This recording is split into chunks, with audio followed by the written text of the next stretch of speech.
Test था, paper leak हो गया। 18 लाख बच्चे और बच्चियां उस इम्तिहान की तैयारी कर रहे थे।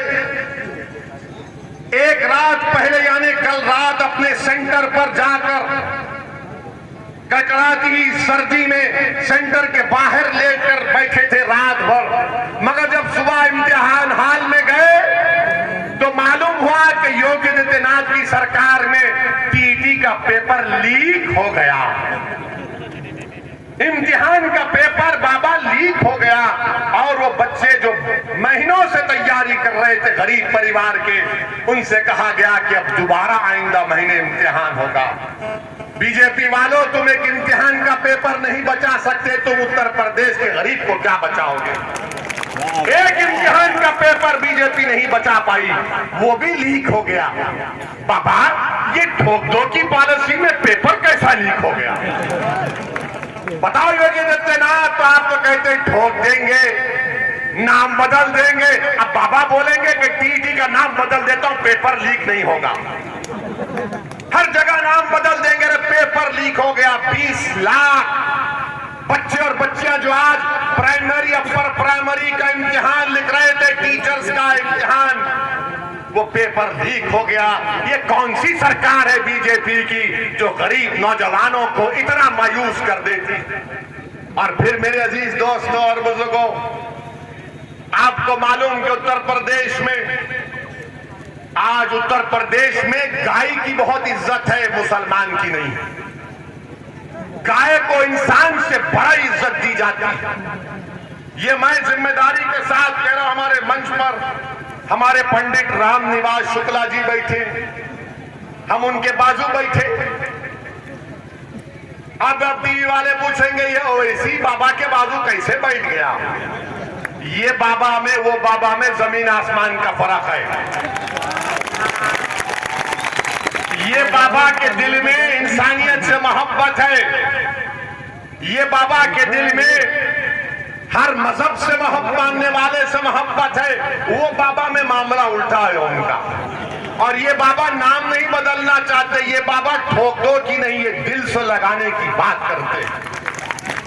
आपको मालूम कि 2018 में लक्ष्मणपुर गांव बलरामपुर जिले में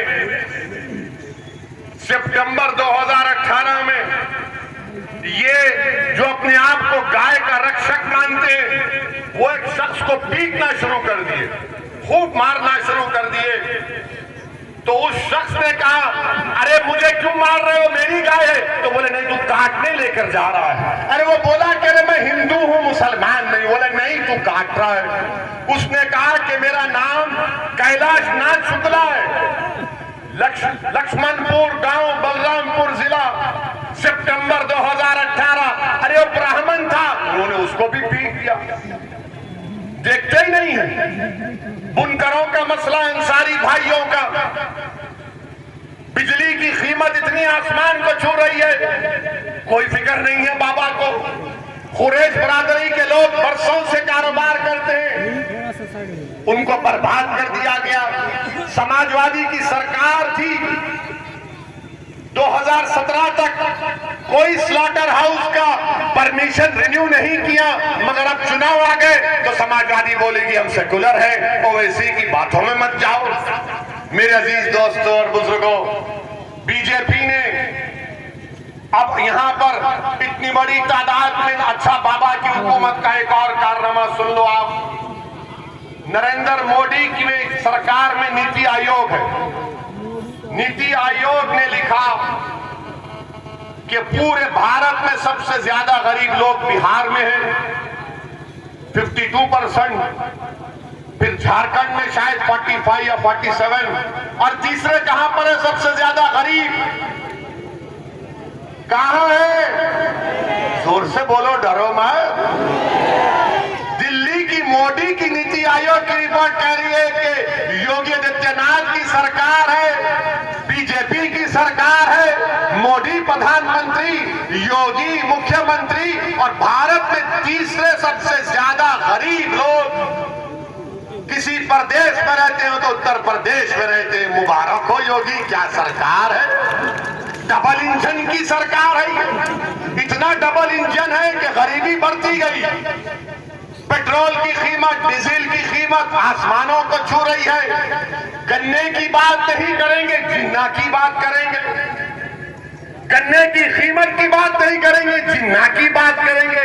अरे जिन्ना से हमको कोई वास्ता ही नहीं है। उस जिन को तो हमने बंद करके 75 साल पहले फेंक दिया कि जा पाकिस्तान, ये भारत मेरा है। मगर योगी और बीजेपी आरएसएस को जिन्ना जिन्ना की फिक्र, हमको गन्ने की कीमत की फिक्र। मेरे अजीज दोस्तों और बुजुर्गों, और फिर उत्तर प्रदेश में ये लगता आपको बड़ी तकलीफ होगी बीजेपी के लोगों को।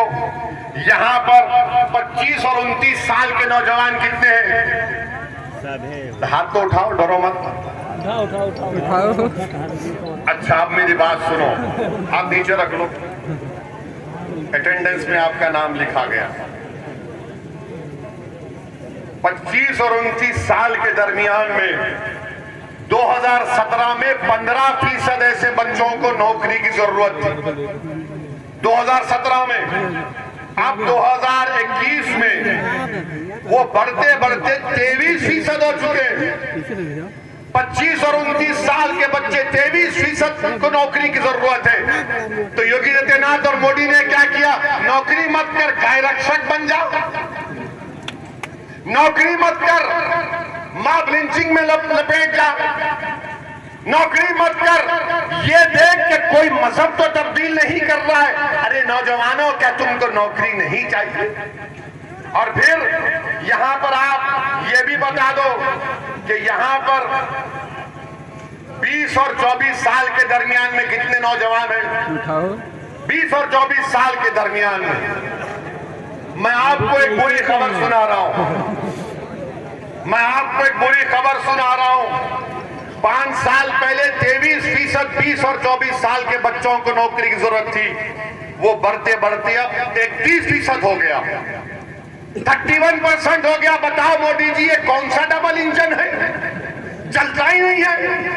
लखनऊ में ही रुक जाता, तुम दिल्ली से बाहर ही नहीं निकलते। मगर मोदी जी हर इतवार को आकर बोलते हैं, मन की बात सुन लो। मन की बात यह है कि भारत के नौजवान के पास नौकरी नहीं है। मन की बात यह है कि सरसों के तेल की कीमत आसमानों को छू रही है। मन की बात यह है मोदी जी कि कीमतों की वजह से भारत का गरीब, चाहे मुसलमान हो, दलित हो, ब्राह्मण हो, ओबीसी हो, सब परेशान है। इसका इलाज बताओ। तो मोदी जी कहेंगे, इसका इलाज मेरे पास नहीं है। इसका इलाज सिर्फ यही है कि मुझे तुम वोट डालते रहो, हम कीमतों में इजाफा करते रहेंगे। मेरे अजीज दोस्तों और बुजुर्गों, ये चुनाव बड़े ही अहम है। मेरी आपसे गुजारिश है कि अपनी सियासी लीडरशिप को बनाइए।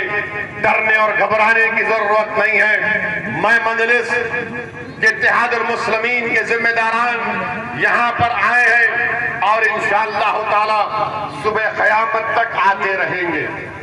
मैं सिर्फ एक इलेक्शन या 2 इलेक्शन लड़ने के लिए नहीं आया हूँ। मैं आया हूं तो हर जिंदा, अल्लाह जब तक जिंदा रखेगा मैं आता रहूंगा। मेरी जमात को आप अपने दुआओं से मजबूत करते रहेंगे। मुझे आपके खून की जरूरत नहीं है, मुझे आपकी दुआओं की जरूरत है। मुझे तुम्हारे खून की जरूरत नहीं है, मुझे तुम्हारे दुआओं की जरूरत है। मुझे तुम्हारी दुआओं की जरूरत है। मैं यहाँ पर अपनी मकबूलियत, अपनी अना के लिए नहीं आया हूँ, न कभी आऊंगा। मैं यहाँ पर मुसलमानों के लीडरशिप को बनाने आया हूँ, जैसे दीगर समाज ने अपनी लीडरशिप बनाई। उत्तर प्रदेश में मुसलमानों को अपनी लीडरशिप बनाना पड़ेगा। मैं यहाँ पर इसलिए आया हूँ कि भारत में मुसलमानों के लिए एक और अहम मसला है CAA का। CAA का कानून मुसलमानों के लिए जिंदगी और मौत का कानून है। ये याद रखो मेरी इस बात को। योगी आदित्यनाथ हमको धमकी दे रहे हैं कि एक शख्स आ रहा है और माहौल को बिगाड़ रहा है योगी आदित्यनाथ। उत्तर प्रदेश में कितना अच्छा माहौल हमने देख लिया। आज पीजी का इम्तिहान में पेपर लीक हो गया, मगर मैं भारत के मुसलमानों से और उत्तर प्रदेश के मुसलमानों से, उत्तर प्रदेश के सेकुलर जहन रखने वाले हिंदू भाइयों से कह रहा हूं कि CAA कानून के खिलाफ हमको आवाज उठाना है। इस कानून को नरेंद्र मोदी की सरकार को वापस लेना है। जैसा किसानों के एहतजाज पर मोदी ने उन किसान कानून को वापस लिया, ये कानून भी भारत के संविधान के खिलाफ, ये मजहब की बुनियाद पर बनाया गया। मगर जब मैं इस बात का मुतालबा करता हूं, पूरी पार्लियामेंट में एक तरफ असदुद्दीन ओवैसी भारत के मुसलमानों की आवाज सुनकर उनके नुमाइंदा बनने की कोशिश करते हुए मैं इम्तियाज जलील ने इस कानून को बीजेपी के 30 मंत्रियों के सामने कहा कि जिस तरह गांधी ने उस वक्त